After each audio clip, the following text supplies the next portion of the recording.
everybody, welcome to another video, another Odin based video. Now, I'm probably banking on a lot of other people doing videos similar to this. For me, I wanted to test several hours. I think for the last 2 hours, I've been testing and rotating champions through the practice of running 2 Odins. Now, what is the benefit of running 2 Odins?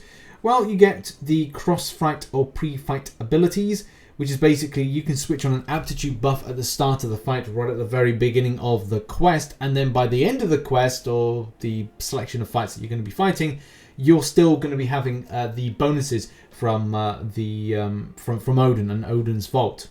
And in particular, in this video, we're going to be showcasing several champions. And I just want to make a disclaimer, this does not mean that this is applicable for all content. This is strictly an exhibition, a showcase, and just kind of put it out there. Do I think that you should take Hyperion as a lead champion and then take, with that, several other versions of Odin? No, because it won't work for Act 6, it won't work for Act 7, and it won't work for any other type of content Caban puts out, because it will be noded to heck and back, and having a team that's diverse in questing is usually the best option. Otherwise, you'll find yourself, if you're not able to get the champion in a clean win, reviving constantly on one specific champion or a couple of champions. It would more than likely be Odin. So do bear that in mind. So yes, for this video, we're going to be showcasing footage of Medusa, of Aegon, of Angela, of Colossus, and somebody else that I can't remember until I see the footage that I've put together from my couple of hours of grinding out. It was interesting to take all of those improvements to aptitude and as well apply them to things like champions getting Fury buff.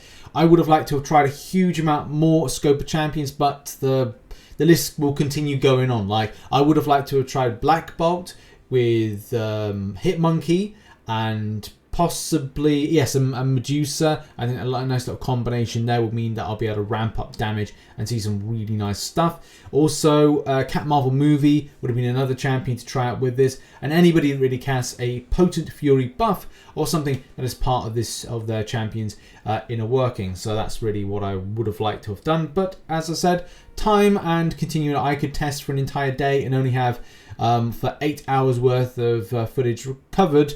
I don't know, the video would be about 30 to 50 minutes long, so they kind of be like a bit kind of overkill, but there's loads of different combinations for all this. And as well, as I said, this is more from an exhibition point of view. This is not applying to any other content where this would be applicable. I could probably say maybe 1 or 2 fights or quests that this could be used, but apart from that, it's just there's no point to it. But it's fun to see big numbers, isn't it? And lots of damage. And Hyperion smackety with the SP2 and the heavy attack. Of course it is. But in any case, enough of me yammering on. Let's roll the footage, shall we? But yeah, first bit of footage up is Angela. Now we've got the 2 aptitude buffs. You can even have an option with Angela if you build up to the SP3, and therefore you will have the aptitude buff, and it's completely up to you how you play the champion. Do bear in mind Angela is potent in any case, and you could use it more further down the line with other fight interactions, but still just to kind of like showcase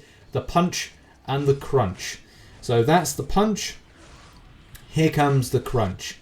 It's going to be with that SP1 rotation of building up that Fury that I want to see, but at the same time, very early on, you can definitely say that with the armor break, look, we've got some nice crits then coming in. It's just the case, as soon as you build past that SP1, and as soon as they start coming in, 10k just then, man, I just saw that 10k. I'm just like, no, that's a nice medium. That's a nice medium. Again, like some nice kind of numbers there with a nice 11k crit. Again, it's all amplified and it's all improved off of there. We're still rocking the aptitude buff from the SP3, especially as it rotates round. But yeah, I mean, what we like 70 hits in, and we're just 18k. Then I think as soon as we just it's 13k there. It's nice. It's nice damage to see. Definitely like a keen option if you are looking to kind of run this. I mean, look, I'm not dispelling the idea of you taking an SP and a 6-star version and a 5-star version of Odin into a fight. I'm just saying, I just really kind of want to point out the extent of, do you want to bring in something with it that's going to be taking on the boss? Maybe you've got lane, maybe these are lane clearers, maybe they're not. Maybe it's a case you're building up to the boss. Either way, the Medusa one Very fun. I decided to bring in with this Karnak and Black Bolt, and as well to just kind of like get the ramp up. As soon as you get up to those 5 Fury, it's kind of like it do be good. It do be good. So first of all, we got up to the Armor Shatter, which is a necessity there, and those are nice crits coming in. And it's some nice like chunky little bits of Fury damage. It's not excessive, but I'd say it's the crits. And that's the thing. Those 10k, 6k, like those crits coming in. Oh, it do be good. It do be good. Now I did make a mistake and like I didn't kind of like build up to another SP3, but you know that's none and void. It's just a case of showcasing the punch and the crunch that having those 2 Odins on the team give out. And it's so nice to see like these old champions damage output well. And I use Medusa on a monthly basis. Will I use this with an Odin in future? Yeah, hell yeah. Like if I get an Odin, then I'll definitely be rocking in as a synergy based team improvement. And as well for maybe having Hela in. I'll be doing a separate video on Hela. I don't know if I'll do it today, maybe tomorrow. But it's just it's nice to see a nice amount of damage with this, and especially with Hela, with Medusa. But yeah, god damn. Also, Hela can do some like amazing damage.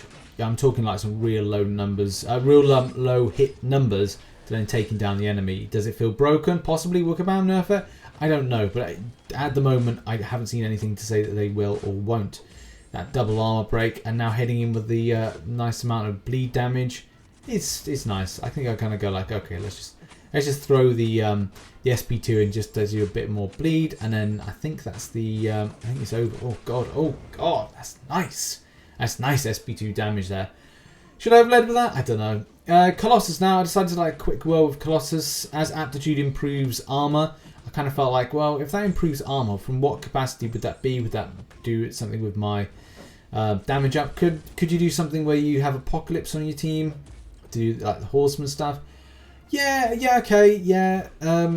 25. What? I think it's like that's some chunky numbers right about there. I am definitely impressed with kind of the ramp of it. And again, as I said, I don't know if this is to do with like the setup that I have, because I do have Juggernaut on the synergy team, and as well I've got a Mega Red, so I think that helps and benefits. But you know, I mean, it's nice. Like, just imagine if I kind of like Apocalypse and had the other stuff. And again, like maybe it won't, maybe it will. Like it's just nice to see those numbers in any case. And I don't know if that's because the ramping up of that, but still, it's like really helping out to kind of withstand a lot of damage, and as well helping out with you know, just being quite armory, which, as we know, our good boy Colossus normally is. Next up, we got the Final Fight Realm of Legends. I decided to use this because I wanted to see what the extent of like Fury improvements were. I might throw over the top of this getting hit, because that's one thing, saying like, okay, well, you got the Fury there, which the potency doesn't. I don't notice it as much, especially with the class advantage, and as well I have not fully ramped up, but it doesn't matter. I think I need to. You think I need to get hit in order to do that? And as I said, I probably will throw over the top of this some footage of being hit with Aegon and the damage potential that gives, to a point where you're just going like, okay, that's a nice amount of damage, especially on the hit side of things. Do bear in mind, a lot of the footage that I'm rotating around, I'm kind of like doing now, is non-suicide specific. The reason being, it does give you an idea at a very low level what the damage is. As things go on, you will definitely see that as you rock Suicide Masteries, you will see a punch of damage. So punch to crunch ratio, which is good. But that is probably where you might see that if I had Suicide Masteries, you would see an extensive amount of damage when it comes to Hyperion. So Hyperion is a great option for this type of situation, and it's just going to be self-evident at 20k. I was a bit unfortunate, I think, with this, because I don't think I got the second part critting that much, but it definitely was like some damage. Oh, you know, as soon as you get like 10 Furies and you can sustain them. I did try without a synergy that didn't keep the Furies on longer, but I needed duration improvement, so I put on Nick Fury with the Cat Marvel movie synergy. And I think in future I might try some other ones out, especially to increase the amount of time that the Fury buffs are on. Doing an SP3. Bit disappointed with this because just the rotations round were a bit annoying at first, especially because I wanted to do heavy attacks, SP2, keep the stun on, heavy attacks, rotate around with a power gain to then do a further SP2, just to kind of keep up the pressure and also trying to keep up the damage and keep up those furies. But you know, it's nice. It's nice amount. Oh yeah, that's 40. That's a lot of damage. That is a lot of damage right there from an SP2. I want to say that was like close to about 80k off the SP2, which is very nice if you're rotating that around very quickly. Just imagine like a devastating, and I think I'm very lucky we're not getting any crits there. Again, hitting in with the normal stuff, hit with that, and it's done. Man, that's very impressive, very fun, and as I said, this is mainly and should be something that's considered as more as of an exhibition type thing, because who in their right mind is going to say, okay, in a quest I'm going to run 2 Odins? But hey, look, as I always say, if it's stupid and it works, it's not stupid.